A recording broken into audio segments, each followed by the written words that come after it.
L'école ivoirienne était dans la tourmente ces 10 dernières années. La crise post-électorale avec ses effets collatéraux n'a fait qu'empirer la situation.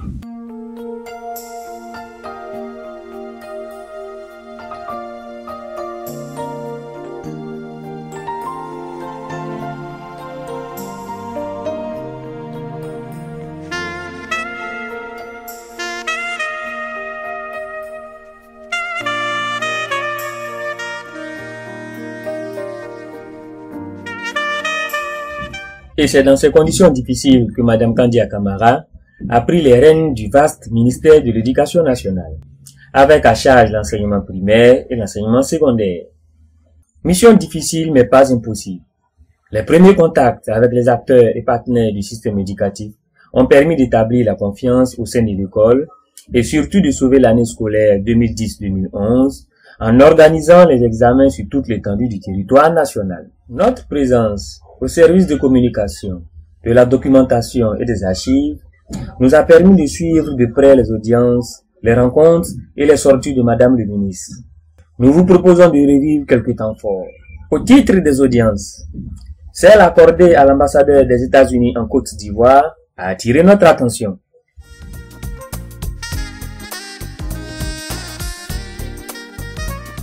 Je suis ici pour recevoir la perspective globale de la ministre et le travail qui est en face d'elle pour améliorer le secteur d'éducation. Le groupe Magic System, avant d'offrir une école au ministère de l'Éducation nationale, a été reçu en audience par Madame le ministre.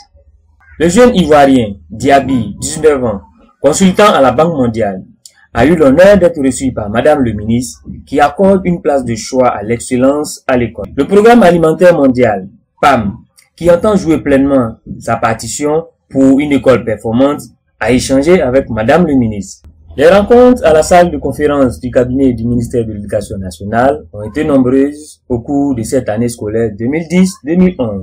Tantôt pour mieux s'imprégner du fonctionnement des structures déconcentrées, ou très souvent, se concerter pour regarder dans la même direction. Ainsi, une rencontre a-t-elle eu lieu entre Madame le ministre, les directeurs régionaux et les chefs d'établissement. Grâce à vous, grâce aux efforts inlassables que vous avez fournis, l'école est une réalité aujourd'hui en Côte d'Ivoire.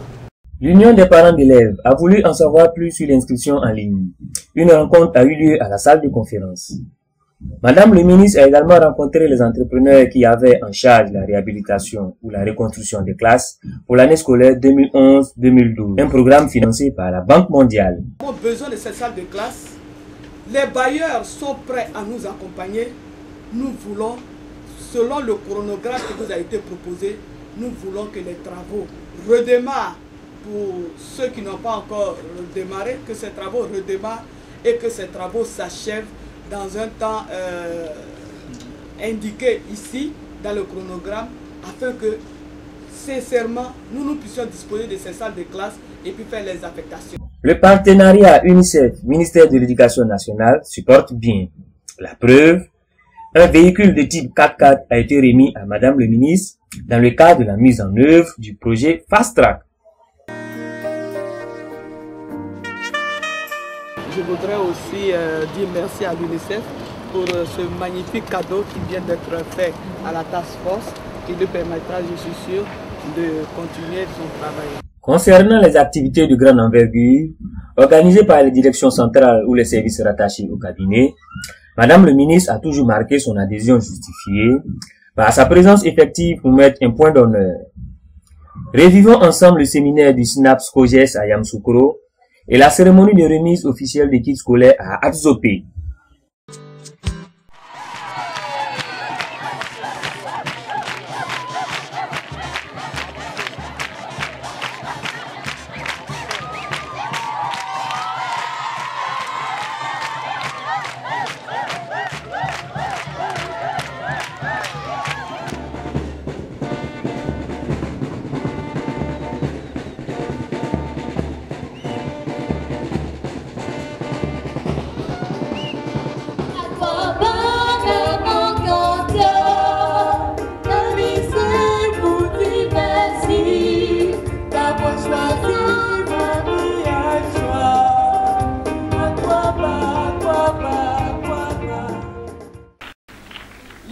ivoirienne a besoin d'être l'école de la confiance pour tous et doit pouvoir assurer également la qualité du service public de l'éducation en s'ouvrant sur son environnement, le monde extérieur et ses partenaires pour déboucher sur l'école de la réussite pour tous nos enfants.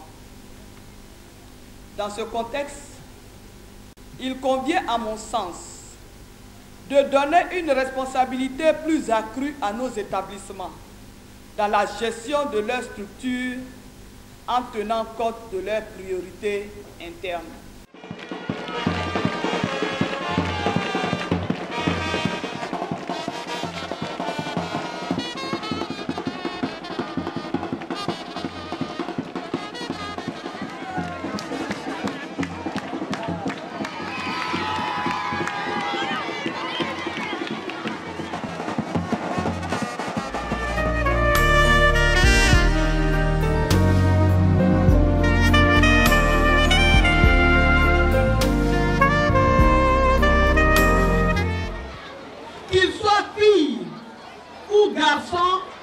Un enfant est un enfant.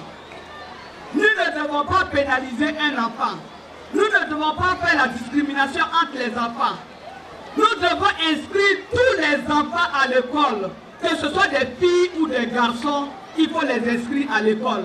Parce que dans la vie, on ne sait jamais.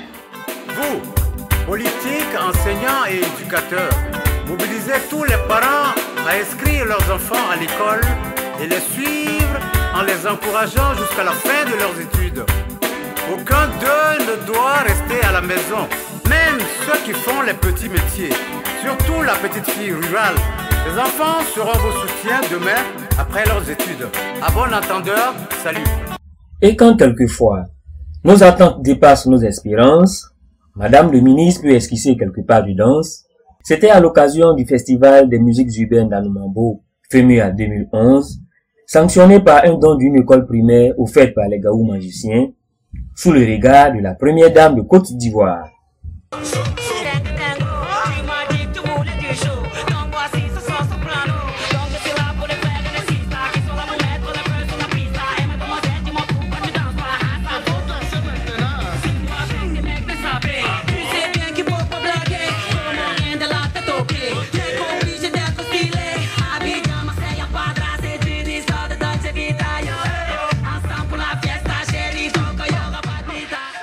Lentement mais sûrement, l'école retrouve ses lettres de noblesse.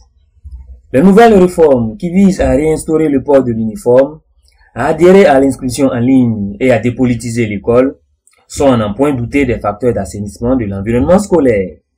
Vivement que chaque acteur de la chaîne se mette au travail et ait à cœur de construire la nouvelle page de l'école ivoirienne. Une école sans tricherie, sans fraude, basée sur le mérite et l'excellence.